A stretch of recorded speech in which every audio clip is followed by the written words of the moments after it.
তো hey guys welcome back to my YouTube channel it's tin Nalbari মানে কি জানে মানে বোকা কৰা মানে কি চাওক ভিডিঅ' চাওক মানে বোকা কৰা মানে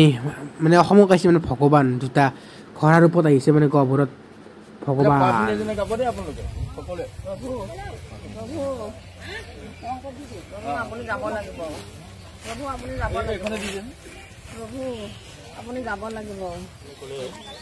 এই দুজনে হৈছে ভগৱান সকলোৱে সেয়া লৈ আছে যিহেতু এইটো ভগৱান ঘৰাই দুটা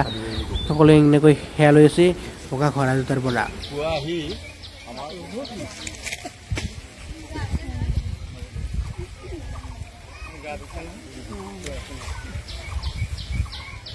কালি আমাৰ আইসকলৰ জাগিৰটো হৈছিলে তেনেকুৱাতে ডাঙৰ আই ক'লে যে কি আপোনালোকে আইসকল নেমানে তাৰ বাবে আমি মানে আইসকলক প্ৰমাণ দেখুৱাই দিবলৈ হ'লে ডাঙৰীয়াসকল নামঘৰৰ পৰা আহিব তেনেকুৱাতে ক'লে যে কেনেকৈ কি আহিব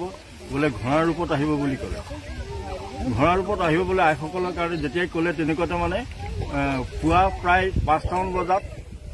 ডাঙৰীয়া দুজন আহি ঘোঁৰাৰ ৰূপত আহিব তেওঁ আইসকলক পাছফালে ৰৈ আছে তেনেকুৱাতে পাৰ হৈ আহিলৈ তেওঁলোকে আইসকলৰ ওচৰত প্ৰৱেশ কৰিলে আইসকলে বাটে বাটে আহি আছে তেওঁলোকেও বাটে বাটে আহি আছে আহি এতিয়া সমবেত ৰাইজৰ মাজত মানে গামোচা দান দিছে সকলোৱে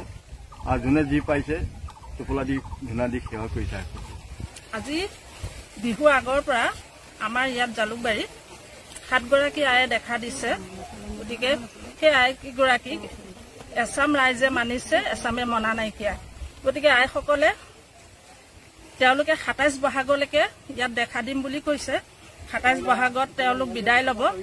কিন্তু যোৱাকালি আইসকলে কৈছিলে যে ঘোঁৰাৰ ৰূপত আমি কাইলৈ দেখা দিম অথচ আজি ডাঙৰীয়াৰ ৰূপত তেওঁ আহিছে তেওঁলোকক ৰাইজে দেখিছে আজি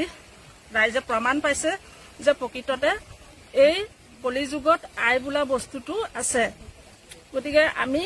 শতকোটি প্ৰণাম কৰিছো ঈশ্বৰৰ ওচৰত আমি মানিছো গতিকে আই মাতৃ সকলো 27 তাৰিখে আমি ৰাইজে বিদায় দিম বুলি মানে আপুনি এতিয়া ধৰিব পাৰিছে যি আমাৰ অসমখন মানে পৃথিৱীখন কিমান অন্ধবিশ্বাসত নামি যাই আছে ই মানে ইতিয়াৰ যুগতো এতিয়া আহিল মানে মেইন কথালৈ মানে এই ঘোঁৰা দুটা মানে আচলতে সেই নহয় এই ভগৱান নহয় এই দুটা হৈছে মানে এজন মানে যুৱকৰ মানে ঘোঁৰা যি মানে ঘাঁহ খাবলৈ দিয়াতে মানে ক'ৰবালৈ গুচি আহিছিল আৰু সেই ঠাইৰ মানে লোকসকলে ইয়াক মানে ভগৱান বুলি ভাবি ইয়াক মানে পূজা কৰিছিল আৰু ঘোঁৰাৰ ৰং আছিল বগা কিন্তু সেন্দুৰ লগাই ঘোঁৰাৰ ৰং মানে ৰঙা কৰি দিছিল তো এই আছিল বগা ঘৰৰ ৰহস্য যি ভিডিঅ' চাই লাইক শ্বেয়াৰ কমেণ্ট আৰু ছাবস্ক্ৰাইব এটা কৰি দিব আৰু ভিডিঅ' শ্বেয়াৰ কৰি